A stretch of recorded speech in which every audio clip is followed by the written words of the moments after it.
Jaya Radha Madhava Punya Vihari.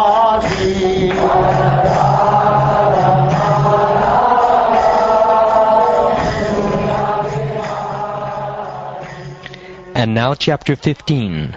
Bali Maharaj conquers the heavenly planets.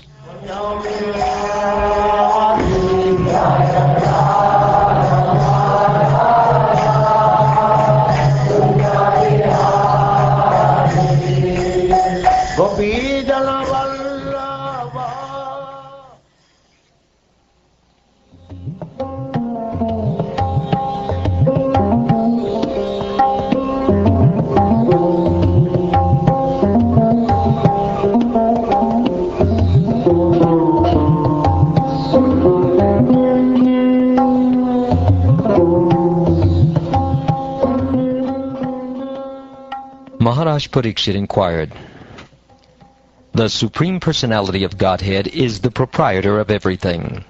Why did he beg 3 paces of land from Bali Maharaj like a poor man?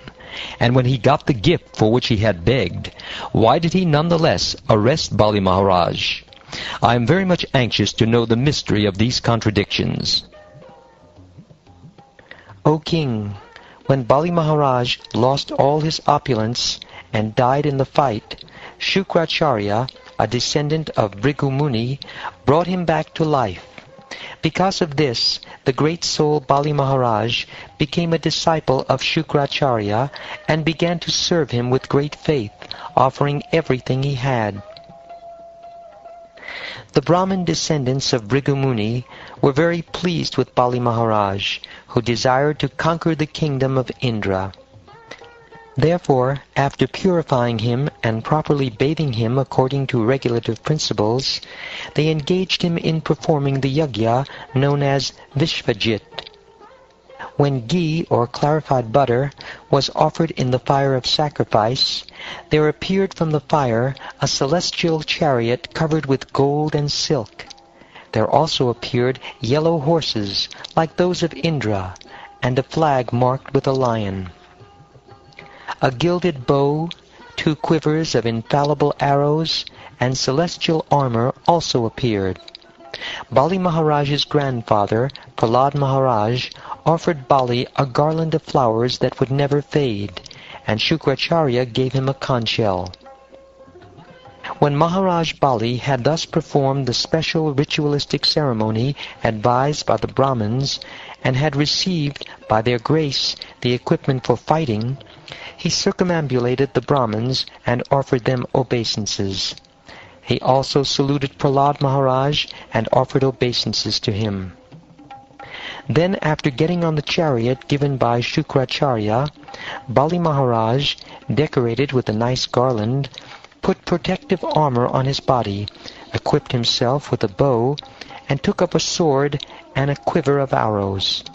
When he sat down on the seat of the chariot, his arms decorated with golden bangles and his ears with sapphire earrings, he shone like a worshipable fire.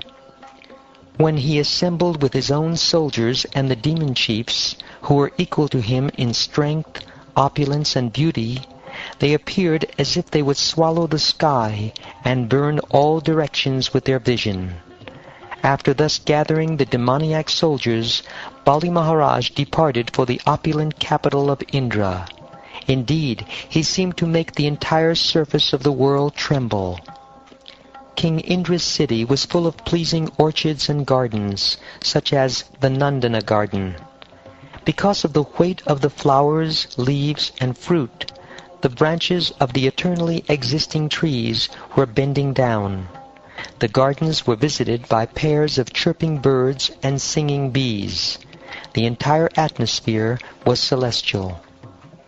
Beautiful women, protected by the demigods, sported in the gardens, which had lotus ponds full of swans, cranes, chakravakas, and ducks. The city was surrounded by trenches full of Ganges water, known as Akasha Ganga, and by a high wall, which was the color of fire. Upon this wall were parapets for fighting. The doors were made of solid gold plates, and the gates were of excellent marble. These were linked by various public roads. The entire city had been constructed by Vishvakarma. The city was full of courtyards, wide roads, assembly houses, and not less than 100 million airplanes. The crossroads were made of pearl, and there were sitting places made of diamond and coral. Everlastingly beautiful and youthful women, who were dressed with clean garments, glittered in the city like fires with flames. They all possessed the quality of Shyama, or warm-bodied in winter, cool-bodied in summer, and firm-breasted. The breezes blowing in the streets of the city bore the fragrance of the flowers falling from the hair of the women of the demigods. Apsaras passed on the streets, which were covered with the white fragrant smoke of aguru incense, emanating from windows with golden filigree. The city was shaded by canopies decorated with pearls, and the domes of the palaces had flags of pearl and gold. The city always resounded with the vibrations of peacocks, pigeons, and bees, and above the city flew airplanes full of beautiful women who constantly chanted auspicious songs that were very pleasing to the ear. The city was filled with the sounds of mridangas, conch shells, kettle drums, flutes, and well-tuned stringed instruments, all playing in concert. There was constant dancing, and the Gandharvas sang. The combined beauty of Indrapuri defeated beauty personified.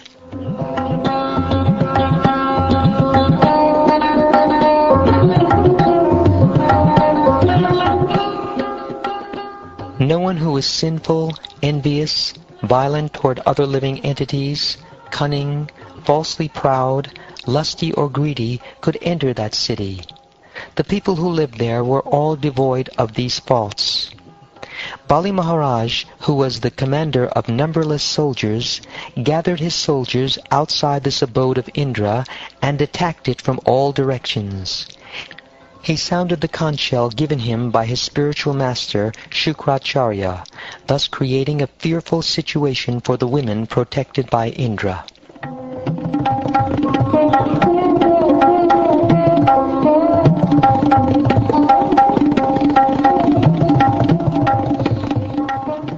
Seeing Bali Maharaj's indefatigable endeavor and understanding his motive, King Indra, along with the other demigods, approached his spiritual master, Brihaspati, and spoke as follows. My lord, our old enemy Bali Maharaj has new enthusiasm, and he has obtained such astonishing power that we think that perhaps we cannot resist his prowess. No one anywhere can counteract this military arrangement of Bali's. It now appears that Bali is trying to drink up the entire universe with his mouth, lick up the 10 directions with his tongue, and raise fire in every direction with his eyes. Indeed, he has arisen like the annihilating fire known as Samvartaka. Kindly inform me, what is the cause for Bali Maharaj's strength, endeavor, influence, and victory? How has he become so enthusiastic? O Indra, I know the cause for your enemies becoming so powerful. The Brahmin descendants of Bhrigu Muni, being pleased by Bali Maharaj, their disciple, endowed him with such extraordinary power. Neither you nor your men can conquer the most powerful Bali.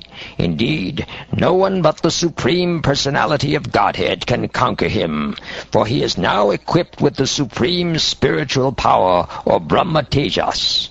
As no one can stand before Yamaraj, no one can now stand before Bali Maharaj. Therefore, waiting until the situation of your enemies is reversed, you should all leave this heavenly planet and go elsewhere where you will not be seen. Bali Maharaj has now become extremely powerful because of the benedictions given him by the Brahmins. But when he later insults the Brahmins, he will be vanquished along with his friends and assistants.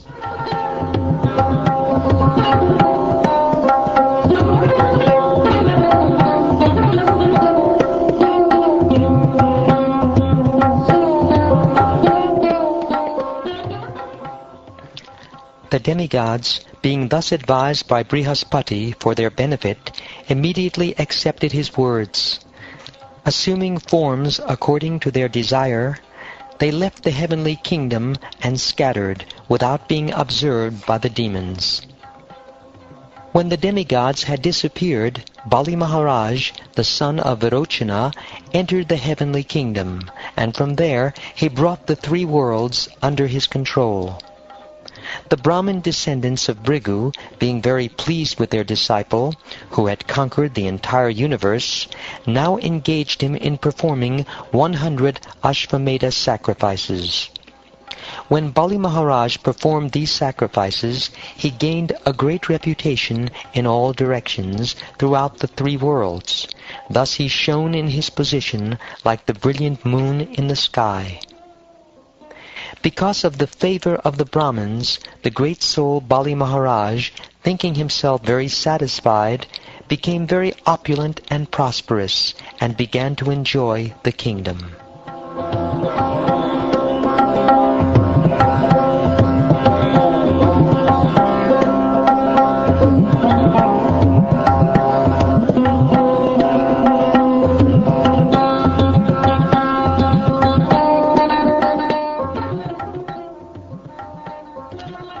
Thus ends the 15th chapter of the 8th canto of the Srimad Bhagavatam, entitled Bali Maharaj Conquers the Heavenly Planets.